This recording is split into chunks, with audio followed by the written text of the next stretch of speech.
Les chiffres le démontrent, avoir une production solaire, même assez modeste, permet la réalisation d'économies. Cependant, un kit clé en main est relativement cher et ne permet qu'une rentabilisation tardive. Dois-je donc me lancer dans le photovoltaïque conventionnel? À quel prix et à quel niveau de rentabilité? Tout d'abord, quel est le coût de l'énergie et comment cela va-t-il évoluer? Il y a le prix de l'abonnement, selon qu'il soit de base ou option heure creuseur pleine, ainsi que la puissance souscrite et le prix du kilowattheure qui varie également selon les mêmes règles. En ce qui me concerne, et pour le reste des calculs et projections, je me baserai sur l'abonnement 6 kVA, heure pleine, heure creuse. Voici les tarifs en 2020, 2021 et 2023, date de réalisation de cette vidéo, soit 1 an et demi après la démarche de réflexion.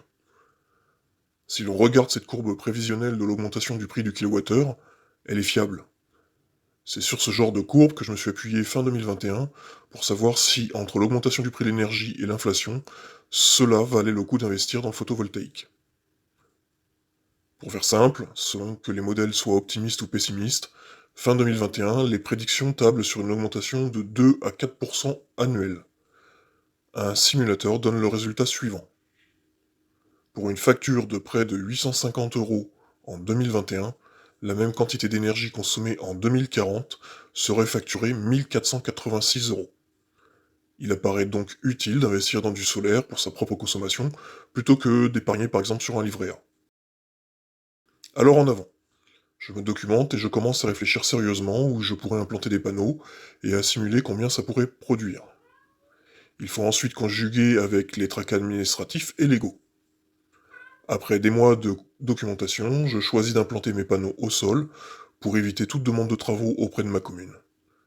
Ceci me prive de facto de la possibilité de vendre mon surplus à Enedis, car oui, l'énergie produite sur le bâti est propre, celle produite au sol doit être sale et ne peut être vendue, allez comprendre.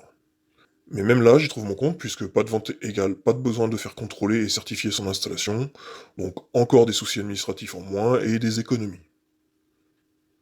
Finalement, j'ai quelques rares obligations, la plus contraignante étant l'article L315-5 du Code de l'énergie et l'article D315-10 qui fixe la puissance installée maximale mentionnée à l'article L315-5 qui est fixé à 3 kW. Voilà, mon installation est déjà définie. Au sol, 3 kW maximum, moins les 660 du kit solaire déjà en place, je pars donc sur du 2,4 kW.